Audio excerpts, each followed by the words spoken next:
Hoy hablamos del poder más poderoso del país. También el poder nunca revisado y cuestionado, el poder económico. Y hablamos también de los mecanismos por los que en los últimos años el poder económico ha concentrado de manera extrema el dinero, al grado en que hoy un solo hombre concentra más dinero que 65 millones de mexicanos y mexicanas. Lo hablamos con el economista Mario Campa. Bienvenidos a una conversación de largo aliento.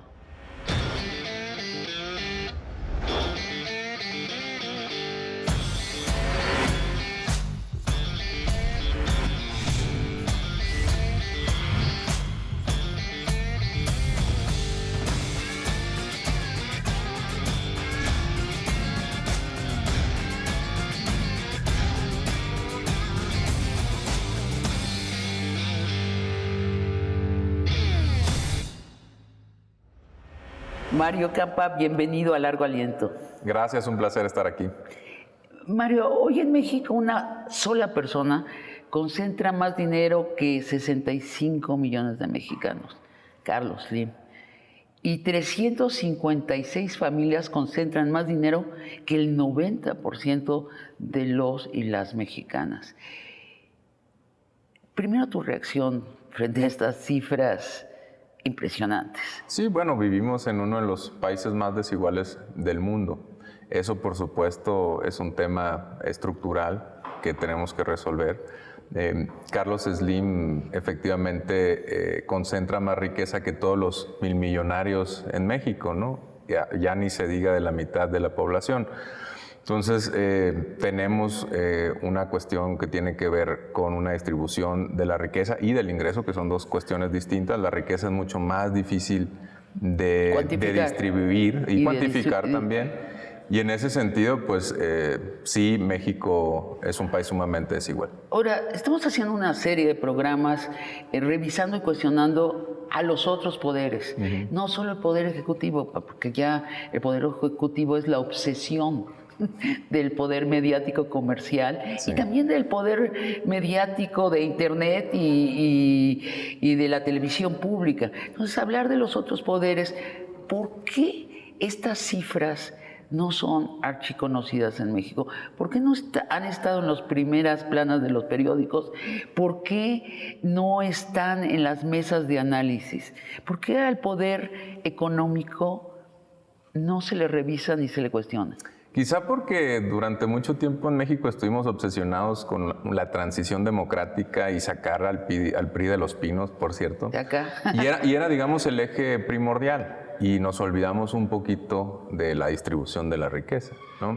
Y también el poder privado, fíjate, es que le llamamos al poder económico el poder privado, el privado de la vista. Es como si dentro de la casa de un mexicano no puede entrar nadie a revisar. Bueno, eso es un mito. Las feministas ya dijimos que así no, lo privado es político. Lo privado debe ser político en México, ¿no? Sobre todo en el poder económico. No, sí, por supuesto. Un ejemplo de cómo en México no hemos querido dar ese paso es, por ejemplo, en la cuestión del secreto fiscal. No publicamos datos y se puede preservar el anonimato, pero no sabemos cómo se distribuye bien, cuánto pagan de impuestos los ingresos más altos. No tenemos los detalles. Entonces, eso que en otros países sí tienen, aquí no, y eso no permite instrumentar una política fiscal de alcance mucho más profundo. Y es cierto en todo. Por ejemplo, en esta discusión intensa que ha tenido el presidente con el poder mediático comercial y que ha sacado los números de cuánto gana Loret de Mola o cuánto ganó Krause vendiendo revistas al Estado y demás, la gente se escandalizó. En Estados Unidos de Norteamérica, nuestro vecino, tú pones en Google cuánto gana Rachel Maddow, que trabaja en... Y se sabe. Y sabes exactamente y lo que tiene en el banco también. Sí. No debe ser así. Yo creo que sería sano que fuera así, porque nos permitiría saber dónde estamos posicionados, permitiría que la gente supiera qué tan alejada está de las clases altas. Imagínate si ese fuera el tema. Sí. No tendría que ser el gran tema de la próxima contienda presidencial. Yo creo que sí, yo creo que cuestionar al poder económico no únicamente va directamente a los bolsillos de los mexicanos, sino a la salud de nuestra democracia, porque el poder económico dejado a sus anchas, pues sabemos que se convierte en una oligarquía, tiende a la oligarquía. Es una oligarquía. El poder económico puede controlar el poder mediático, puede controlar a los poderes, digamos, republicanos, entonces cuestionarlo sin duda es parte del ejercicio democrático. Y cambia completamente la conversación de todo. Por ejemplo, nos quejamos, no, qué malos servicios públicos tenemos, ¿no? Qué mala salud pública tenemos. Bueno, Oxfam hizo un cálculo que si estos tres señores, que son los más ricos de México, Carlos Slim, Ricardo Salinas Pliego y Germán Larrea, pagaran 5% más de impuestos, que para ellos es nada, tendríamos el doble de presupuesto para la salud en México. Sí. El doble. Sí, es más o menos un punto porcentual de PIB adicional. Significaría o lograr el sistema de salud universal o lograr, por ejemplo, un sistema de cuidados. Únicamente lo que propone Oxfam es un impuesto a la riqueza, donde se aplique 5% a los milmillonarios, 3% a los que ganan más de 100 millones, o los que tienen de riqueza más de 100 millones de pesos, y 2% a los que tienen más de 20 millones de pesos. ¿Qué significa eso? Dejar intacto al 95% de los mexicanos, ¿no? Entonces, esa es una manera de distribuir la riqueza. Te pregunto a detalle, Carlos Slim heredó una fortuna mediana, sí, pero escaló a una fortuna billonaria cuando compró un monopolio del Estado, Teléfonos de México. Allí es el boom de... Sí. ¿Por qué? Bueno, hay un libro muy famoso escrito por un economista que se llama Daron Acemoglu y un politólogo, James Robinson, que habla justamente de por qué fracasan los países. Ese es el título del libro. Y trata el tema de Slim, ¿no? Y de las privatizaciones y cómo Telmex fue prácticamente regalado por el Estado mexicano. Es lo que ellos escriben, donde dicen que las utilidades de Telmex se utilizaron para pagar, digamos, el préstamo que sacó Carlos Slim para comprarlo. O sea, de su dinero puso muy poquito para hacerse con un monopolio, ¿no? Y de ahí empieza a crecer su riqueza y después incursiona a otros negocios, pero explica buena parte de cómo es hoy una de las personas más ricas del mundo, ¿no? Que se debe a ese monopolio, sí, ¿no? Por más que después haya diversificado su consorcio. Y háblanos de Ricardo Salinas Pliego. Le compró en una supuesta subasta sí, la televisión pública. Digo supuesta porque su socio secreto era el hermano del presidente. Sí. Y cuando los hermanos de los presidentes están en una transacción limpia, empezamos a dudar todos. Sí, el caso mexicano se parece un tanto a Rusia en los principios de los 90. Empezaron a subastar en licitaciones públicas un montón de bienes de la nación. Sí. Con cierto favoritismo, licitaciones a dedo, asignaciones prácticamente encubiertas.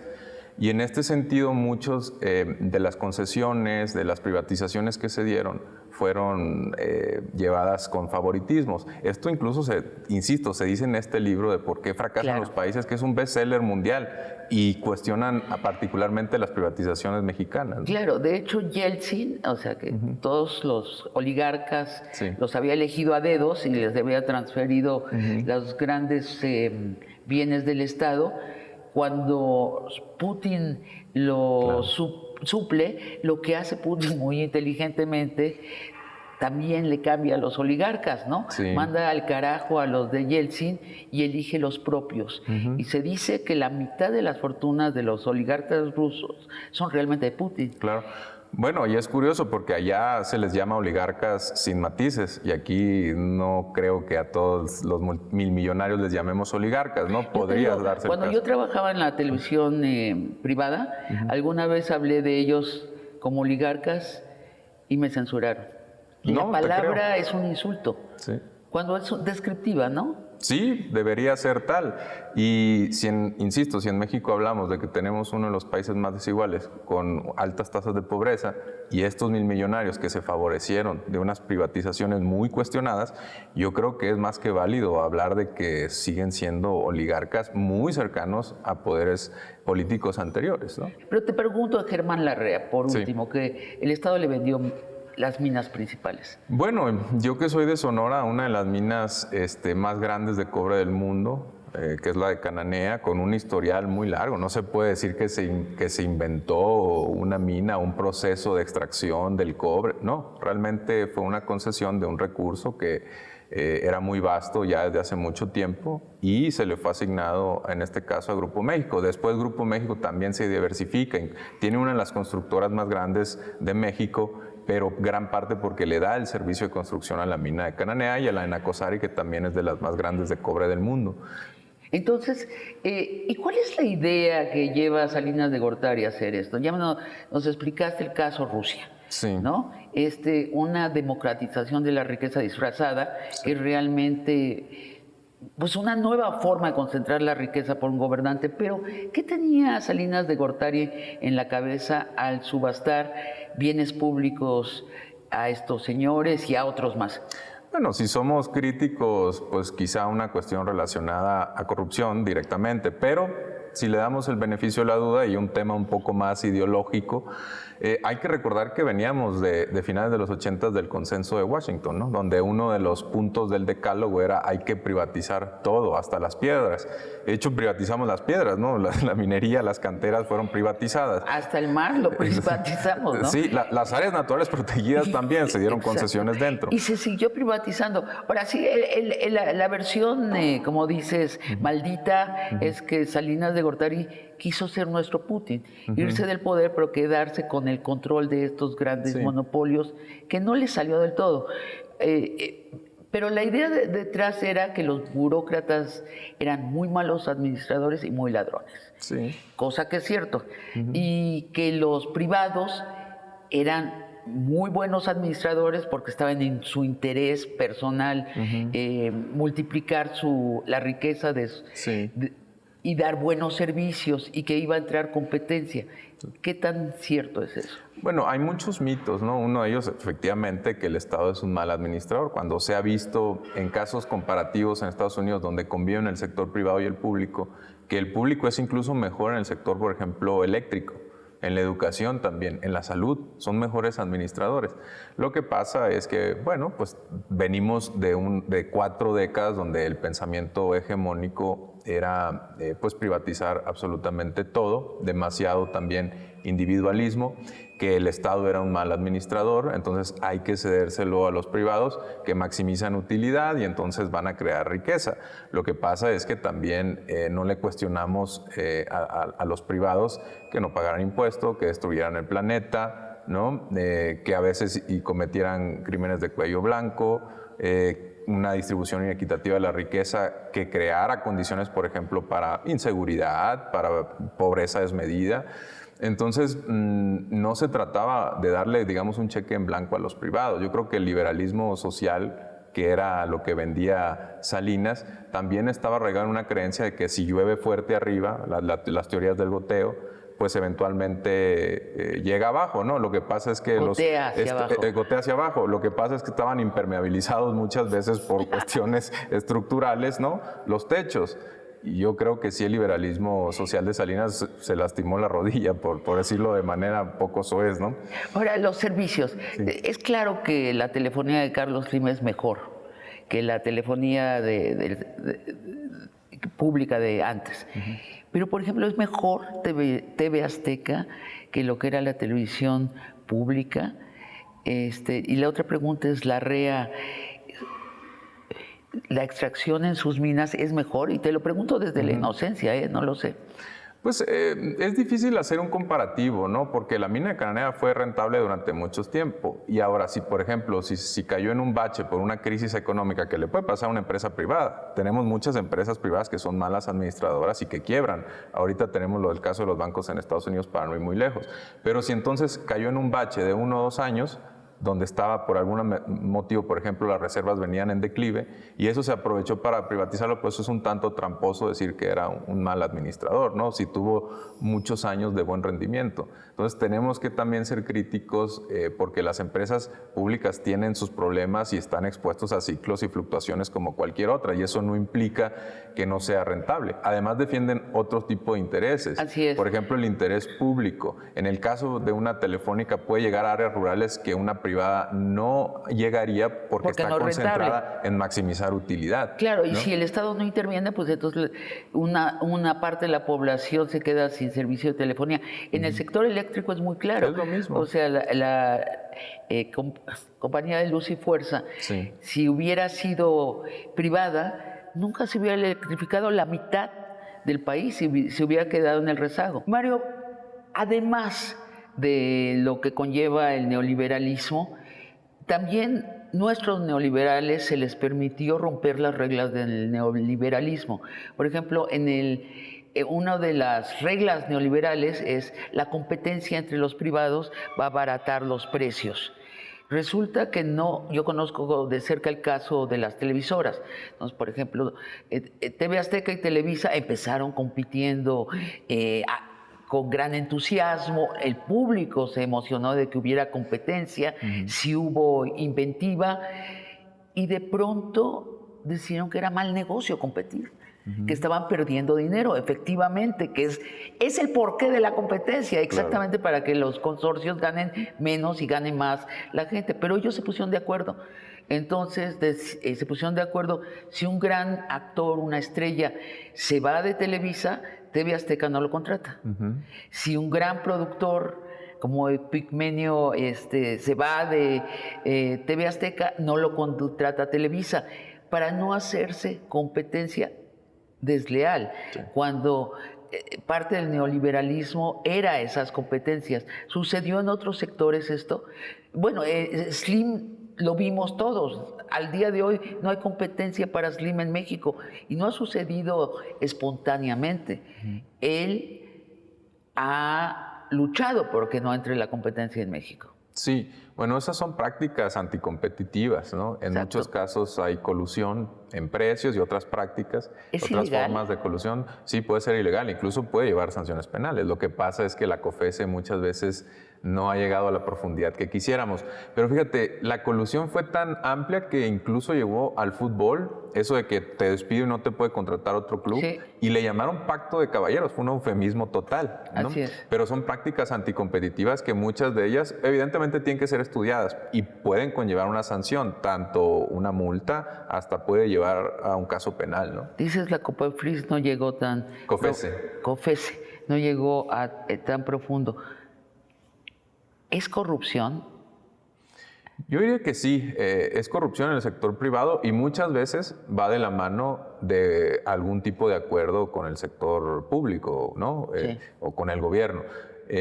Por supuesto que hay que ser mucho más, hay que cuestionar mucho más abierta y frontalmente al poder económico, ¿no? También había otro tipo de corrupción, por ejemplo, en las televisoras, como era la publicidad oficial, claro, donde a cambio, pues, de ingentes sumas de presupuesto, pues había imagen positiva para ciertos candidatos, para los partidos, etcétera, para los que pagan, ¿no? Entonces, eso, por supuesto, llevó a que no únicamente solidificaran su poder hacia afuera, sino que incluso pudieran colocar dentro de los poderes del legislativo a propios miembros que defendían sus intereses. La telebancada no es tan lejana, es algo reciente, ¿no? Así es. Entonces, por supuesto que empezaron a enquistarse en otros poderes y crearon un duopolio. Yo creo que es el poder más poderoso de México, más que el político. Bueno. Mario, te pregunto en el siguiente bloque ahora sobre los mecanismos concretos de cómo se concentra la riqueza en el día a día. Vamos a un corte y regresamos. Claro. Decía Viridiana Ríos, que es visitante consuetudinaria de este programa, como tú, por cierto, que los salarios que han pagado nuestros megabillonarios a sus trabajadores son en promedio más bajos que los de China. Sí, ya son más bajos que los de China. Porque hablando de estos mitos o estos mantras que se difundieron durante el neoliberalismo, las últimas décadas, uno de ellos fue hay que mantener los salarios lo más bajo posible. Y en el caso mexicano, más allá, pocos días festivos, pocas vacaciones, largas jornadas de trabajo, semanas de trabajo de las más largas del mundo. Y pues bueno, después, ¿qué es lo que sucede? Que tenemos una productividad baja, salarios estancados durante mucho tiempo.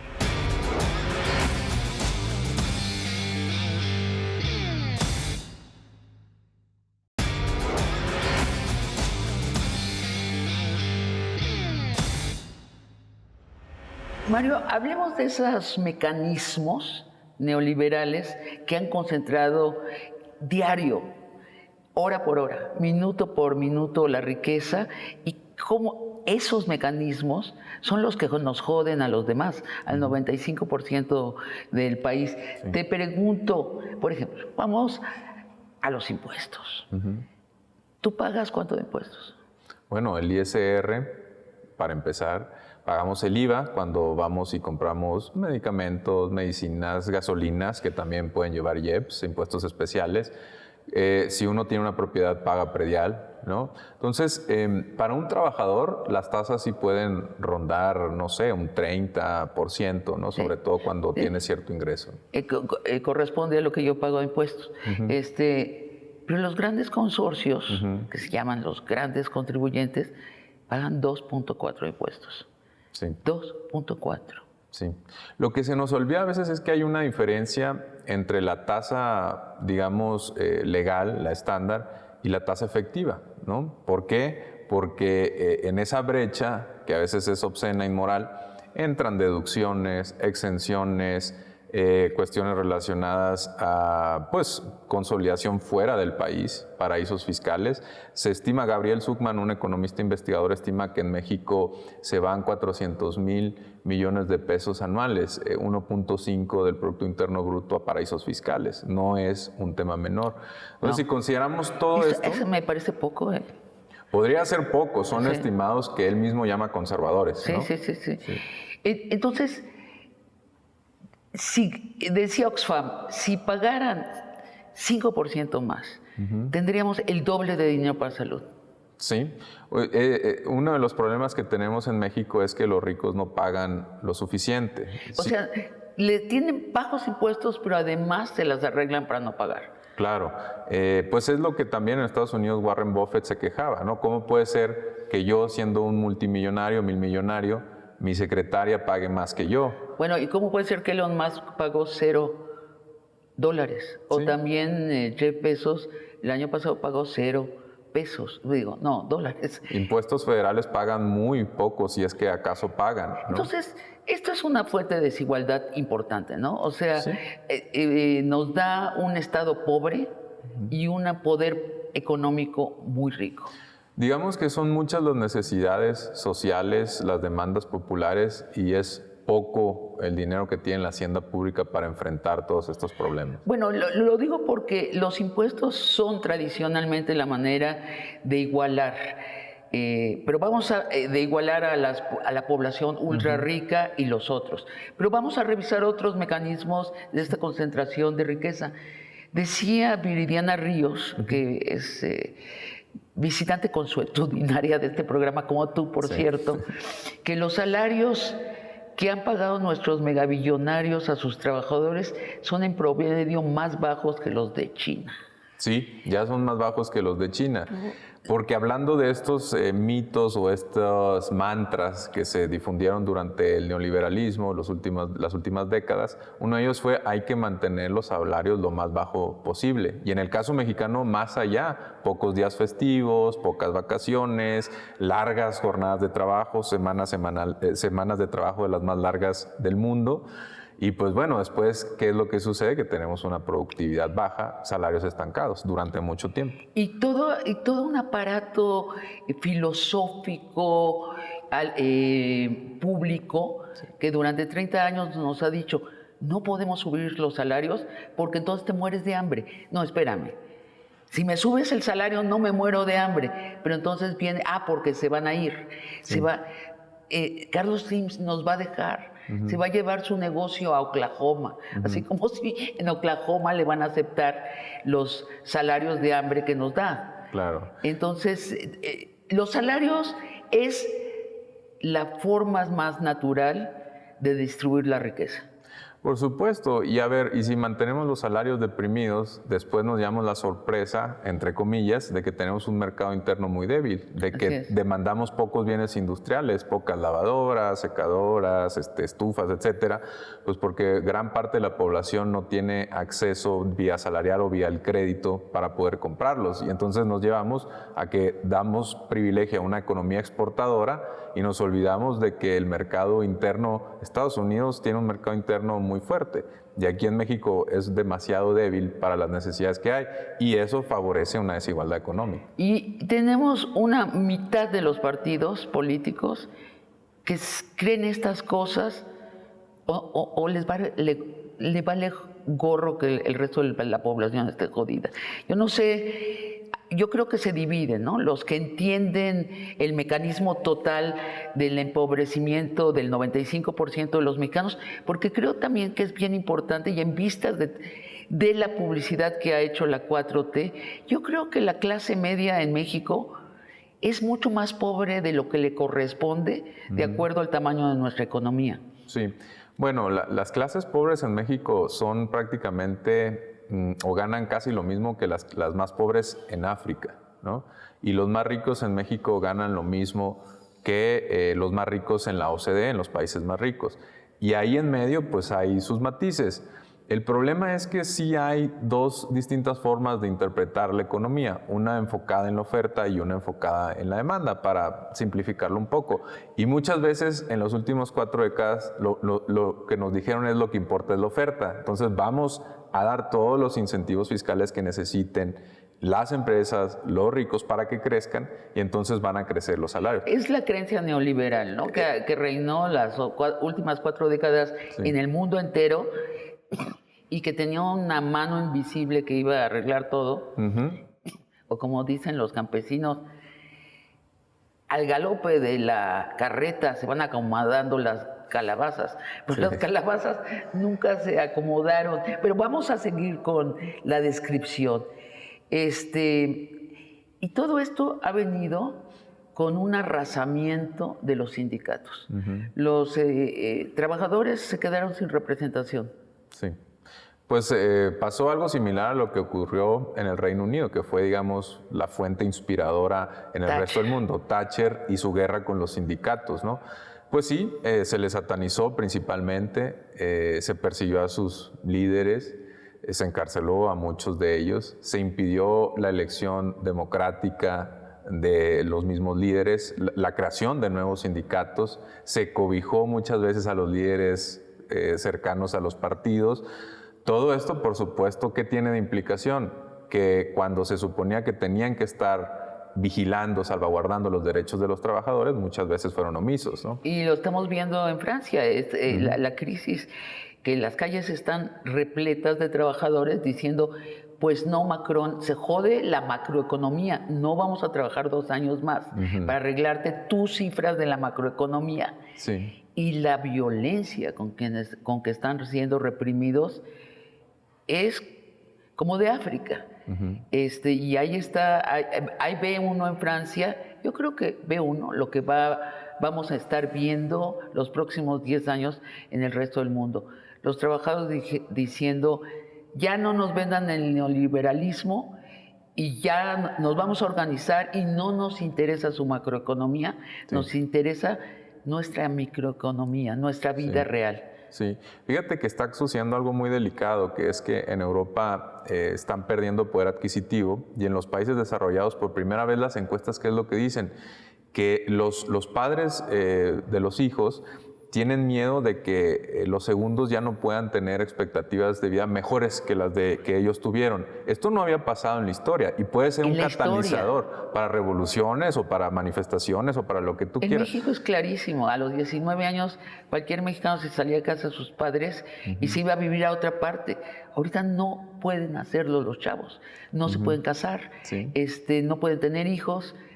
sí están viviendo una economía mucho más dura Sí. que la de mi generación o la de tu generación. Sí, bueno, y un politólogo que es Adam Swirsky señala ese precisamente como uno de los riesgos más grandes para el crecimiento de la ultraderecha y en esa medida para la supervivencia de la democracia en el mundo occidental. En el tercer bloque vamos a hablar de revolución, Sí.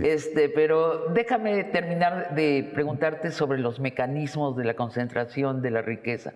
Los productos que nos han vendido a los mexicanos son más caros que en otras latitudes. A ver, te doy un ejemplo. Carlos Slim nos vende un internet como el de Egipto a precio de un internet de Estados Unidos de América. ¿Por qué? Bueno, no porque el Estado debe intervenir en este gato por liebre que nos están dando los grandes empresarios. Sí, fíjate, si tuviéramos salarios deprimidos, entonces dirías tú, bueno, tendrían que estar los precios de los servicios de los bienes más bajos. Entonces, ¿qué es lo que pasa? Tendríamos que enfocarnos en el capital, fuera del trabajo, y en las utilidades, las sobreutilidades que se tienen. Sí. Aquí en México no puede ser que los bancos, digamos, las multinacionales o las matrices extranjeras, vean a México como la gallina de los huevos de oro por las comisiones que cobran. Tienen utilidades gigantes, márgenes obscenos, ¿no? Son los bancos más caros del planeta. Sí, buena parte de las comisiones son las más altas del mundo, ¿no? Y esto sucede porque el Estado lo permite. Bueno, Supongo, porque digo, un banquero o Carlos Slim o cualquier empresario, su meta es la ganancia, no hay ningún misterio. No tiene una responsabilidad social. Quien le impone una responsabilidad social es el Estado. Claro, es que a veces nos olvidamos de que maximización de utilidad individual no siempre está alineado al interés general, no siempre al pacto social, al pacto que hemos firmado todo y que está reflejado en la Constitución, ¿no? Entonces, el Estado mexicano se ha hecho güey. Un poco. En el caso, por ejemplo, de los bancos, son tres motivos: la carga histórica, la falta de regulación y la colusión, por supuesto, ¿no? La colusión. Sí, porque también así como mencionábamos que en el caso de las televisoras se pueden poner de acuerdo en algunas cosas, los bancos también se pueden poner de acuerdo para muchas otras, ¿no? Entonces, cuando hablamos de la corrupción de nuestra clase política, estamos usando un gran rubro para significar la colusión entre el poder económico y el poder político. Sí, y yo creo que sí importa, porque por ejemplo aquí puede ser que cabildeen en contra de la entrada de nuevos jugadores, ¿no? Ese es un ejemplo de cómo puede haber, en este caso, colusión con el poder político, y lo que nos afecta es a nosotros, porque entonces se convierte en un sector rentista, que extrae rentas, que no produce riqueza, que no canaliza crédito a iniciativas, emprendimiento, innovación. Y entonces eso nos afecta al resto. México es un país particularmente con baja bancarización. No le llegamos a adultos mayores, a jóvenes, a la población rural. Hay muy pocas sucursales bancarias, ¿no? El Banco de Bienestar mitiga un poco eso, pero nos falta muchísimo. Hay muy poca banca de desarrollo en México, ¿no? La solución es la que propone López Obrador, hacer un banco del bienestar que vuelva irrelevantes estos bancos caros, bueno, y que los obligue a bajar sus tasas. Yo creo que la solución implica, digamos, un poco de varias cosas. Una podría ser un retador público, ¿no? Puede ser el Banco de Bienestar o pueden ser otras bancas de desarrollo o puede ser en un futuro algún banco creado con tintes comerciales. Suena bien. También puede ser la regulación, también puede ser la fiscalización un poco más dura, ¿no? Porque sabemos que se dieron muchas prebendas fiscales, exenciones, etcétera, condonaciones de impuestos. Y bueno, eso también les permite y consolidan muchos de sus resultados fuera de México y eso les permite, pues, no necesariamente reinvertir en el sector bancario. Muchas veces las utilidades o se van de México o se distribuyen muy mal. Sigamos con los mecanismos. Y por fin, la mayor hipocresía de nuestro poder económico. Pregonan que es la libertad económica la que debe privar. Sin embargo, su mayor cliente sigue siendo el Estado mexicano. Sí. Es decir, el dinero, la mayor cantidad de ingresos que tiene Slim, Ricardo Salinas, no se la rea. Pero la mayoría de los empresarios de ese 5% más rico del país es el Estado mexicano. Son los contratos con el Estado mexicano. O sea, ¿cuál neoliberalismo? Sí, Más del 60% de los millonarios en México, y es un caso atípico en el mundo, no, digamos, tiene una riqueza o heredada o una riqueza que depende en gran parte del Estado a través de concesiones, porque hay que recordar que se concesionaron puertos, aeropuertos, trenes. México es el único país dentro de los 20 países con más kilómetros de vías de ferrocarril. Es el único con un sistema 100% privatizado. Bueno, ahora empieza a cambiar un poquito, ¿no? Pero fíjate, mientras en otros países, incluyendo Estados Unidos, ¿no?, que nos hablan de que es el paladín de la libertad económica, etcétera, su infraestructura es pública. Algunos operadores de pasajeros son del Estado. Y aquí en México prácticamente es carga privatizada, desaparecían los pasajeros. Y eso te lo traigo ejemplo porque Germán Larrea es dueño de Ferromex, uno de los concesionarios más grandes, ¿no? Sí, sí. ¿Qué opinas de que el ejército se esté metiendo a la administración de los bienes públicos? Yo creo que es una etapa intermedia entre decir, a ver, no podemos seguir privatizando, necesitamos un administrador del Estado, pero en estos momentos quizá no hay las condiciones. No es lo ideal, finalmente, que ellos sean los administradores. Te puede ayudar en algunas cosas. Por ejemplo, algunos de la infraestructura que ya tenían, que las puedas habilitar tú para cuestiones productivas, utilizar la mano de obra del ejército, ¿no?, que no necesariamente por los salarios, sino porque muchas veces son capacitados los ingenieros. Y impedir es como un candado a que haya una privatización futura. Pero a mí me gustaría ver que en el largo plazo fuera un administrador un poco más con tintes de Estado, menos militar, ¿no? Pero yo creo que tiene que ver con esa parte, ¿no? De evitar que se incurra en privatizaciones una vez que se acabe este sexenio. ¿Y crees que debe seguirse estatizando sectores de la economía o no? Los estratégicos. Los estratégicos. ¿Los puedes nombrar? Sí, energía, por ejemplo, vendría siendo uno de ellos. Bueno, el agua, lo que pasa es que el agua está muy federalizada, incluso municipalizada en México, ¿no? Salud. Salud, por supuesto. Educación. Salud es un sector donde México es de los países en el mundo que más avanzó en la cuestión de la privatización, es decir, que más problemas le causó al sector público, Sí. que más lo desentrañó, ¿no? Oye, y es una extracción brutal la de los hospitales privados mexicanos, sin límite, o sea, es una voracidad. Te voy a contar una pequeña anécdota. Cuando empezó el COVID, yo terminé yendo a uno de estos hospitales privados de gran nombre, porque me dijeron allí, le pregunté a mi médico y me dijo, solo tienen allí las pruebas COVID. Fui, no tenían las pruebas COVID, no les había llegado, pero me encerraron en un cuarto para que me quedara en el hospital. Presuntamente era para que, si estaba contagiada, no contagiara a nadie. No era así. Era para que tuviera que pagar 15,000 pesos por quedarme en un cuarto encerrado. Sí. Es una... y no nos está dando el Estado opciones. Claro. Y yo supongo que si el Estado tuviera una buena salud pública, entonces ellos tendrían que bajar sus precios y mejorar sus servicios. Claro. A ver, el ejército, los poderes judicial, legislativo, la derecha mexicana, el poder mediático, comercial, todos ellos, estos 40 años, han asistido a los más ricos. Sí. Han sido sus socios, sus mejores publicistas. Sí. Hay puertas revolventes entre todos estos poderes y el poder económico. ¿Tú dirías que sí es el poder más poderoso de México hoy? Pues el poder económico controla en buena medida el poder mediático, ¿no? Y también puede ser que llegue al poder judicial.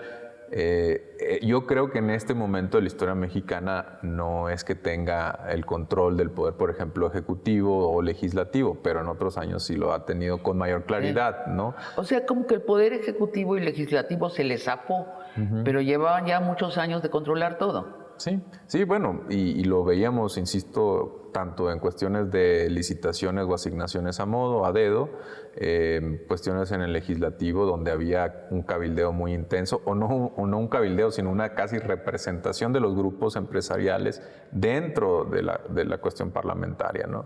Eso, pues, quizá lo normalizamos, pero pues habla muy mal de lo que entendíamos por democracia. Entendíamos por democracia el simple relevo de los partidos cada 6 años, lo cual pues no es precisamente una democracia saludable. Y el libre mercado, ¿no? Que es lo que dice la derecha. La libertad es el libre mercado. O sea, la libertad de que estos poquitos sigan abusando de los muchos. Te pongo un ejemplo en la cuestión del Poder Judicial, de cómo no necesariamente es que haya alguien malévolo planeando detrás, ¿no? Sino que son estructuras. Uno es que en la carrera, pues evidentemente tienes generalmente que salir de una universidad. Eso ya, pues entiendo que la parte técnica suena bien, pero va sesgando hacia quienes están en los escritorios o en la cuestión de los tribunales. Ahora, para tú defenderte requieres sobre todo dinero y tiempo. ¿Quiénes tienen más dinero y tiempo? Pues las personas con más recursos. Cuando se te traba un juicio, ¿cómo lo destrabas? Y aquí pues evidentemente se escucha muy mal y está muy mal, pues con corrupción, con mordidas.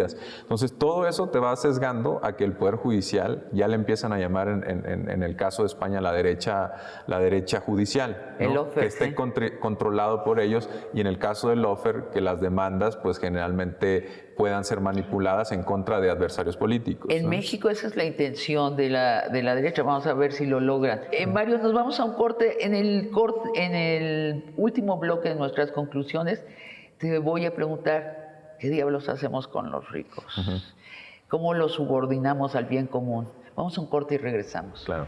Los neoliberales pronosticaron que si gobernaba López Obrador, el peso se iba a devaluar y la economía del país se iría al carajo. A ver, ¿por qué no se devaluó el peso? ¿Se ha revaluado el peso? ¿Por qué? Bueno, podríamos analizarlo de dos lados, ¿no? Una es qué hizo bien este gobierno y qué hicieron mal los anteriores. ¿Qué hizo bien este gobierno? Sobre todo la responsabilidad fiscal es uno de sus mayores logros, ¿no? También las expectativas. ¿El ahorro en los gastos del gobierno también funcionaron positivamente? Los ahorros, sí. Fíjate, se dio en este sexenio un cambio una apropiación del concepto de austeridad. Porque si nos vamos a la austeridad ortodoxa, a la europea, era reducir los derechos sociales, quitar algunos, desmantelar algunos.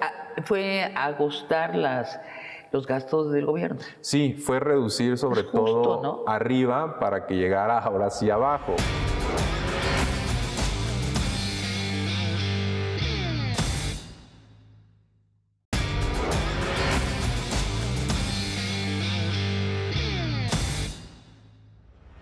Mario, ¿qué hacemos con los ricos? ¿Cómo los subordinamos al bien común? La izquierda dura aconseja la revolución, ¿no?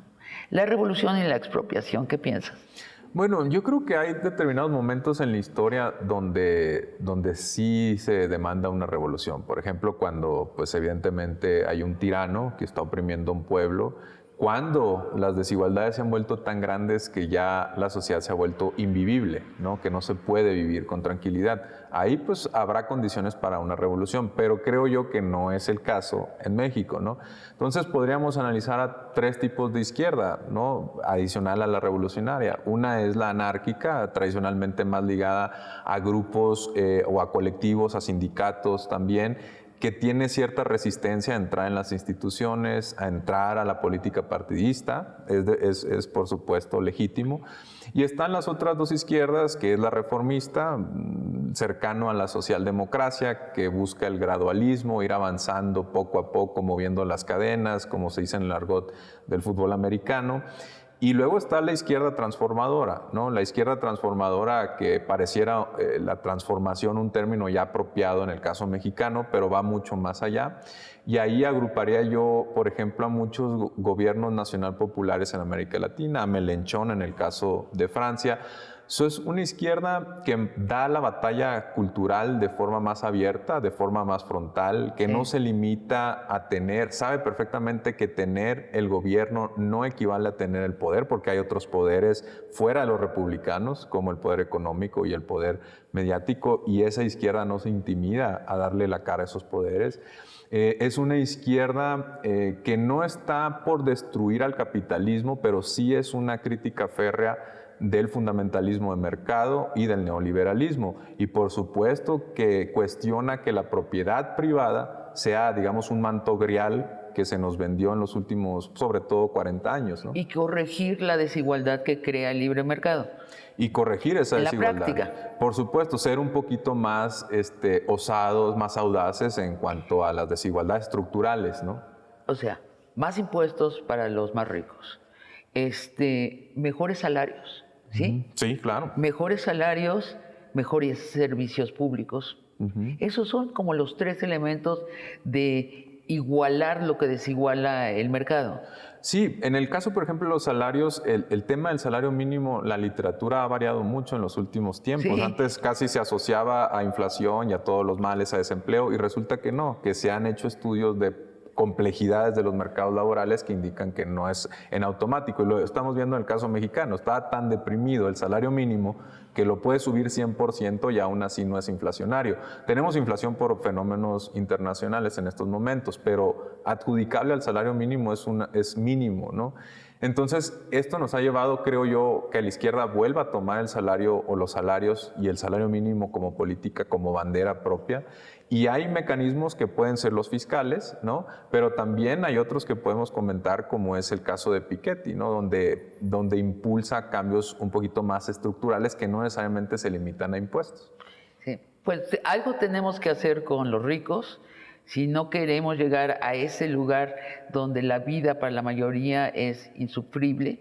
Aunque yo no estoy de acuerdo totalmente que tiene que ser insufrible la vida para que haya una revolución, porque vivimos la época en donde los pobres son los pobres más ricos de la historia. Sí. O sea, tienen más servicios, más satisfactores, tienen el internet. Creo que ya no es una medida válida. Yo creo que sí una distribución como la mexicana, donde un hombre tiene más dinero que 65 millones, nos debería decir que ya es tiempo para ser más radicales. Creo que el presidente López Obrador se propuso cambios, realizó cambios, pero ojalá un siguiente presidente se proponga cambios más estructurales y más de efecto inmediato. Sí, bueno, por ejemplo, en el caso de los trabajadores, una forma de beneficiarlos es fortaleciendo a los sindicatos, elevando los salarios, pero otra también es dándoles participación en la toma de decisiones dentro de las empresas. Exacto. O dándole la oportunidad de que puedan comprar acciones de las compañías, pues ya por ley, por un mecanismo especial, incluso muchas veces las condonaciones o los estímulos fiscales no deben llegar solamente a los ricos, también deberían haber llegado a los trabajadores para que pudieran comprar acciones de la empresa donde están trabajando y dan la vida muchas veces, ¿no? Entonces, hay oportunidad para lograr esto. Dices bien un tema muy interesante que es, a veces como creemos que los pobres van creciendo de manera relativa frente a la historia, ya con eso basta, pero muchas veces lo que importa en una sociedad es lo relativo, cómo te enfrentas tú a las clases altas en ese punto de la historia, porque puede ser que en ese momento te sientas humillado o que haya cuestiones de clasismo y racismo incrustadas, y por supuesto eso lleve a una infelicidad muy alta y a una cuestión que tenga que ver ya con la salud mental.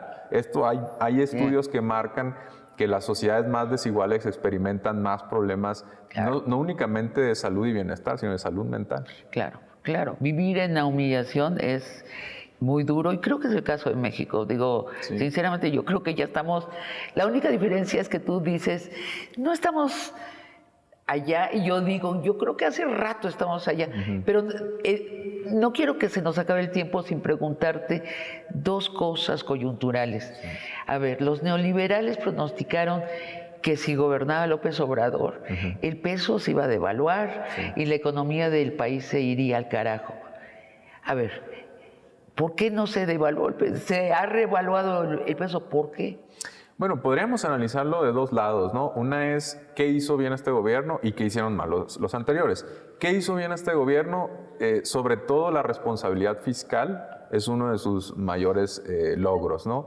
El hecho de mantener las finanzas equilibradas, es respetable que no se haya querido adicionar deuda, porque muchos dicen, no, México tiene un nivel no tan alto de deuda, podría endeudarse más. Lo que pasa es que si vemos lo que recaudamos, ahí el pago de intereses y honrar la deuda se vuelve un problema ya con respecto al resto del mundo, donde México sí tiene problemas de deuda, ¿no? Ahora, pero no en este caso para llevarnos a una crisis, ¿no?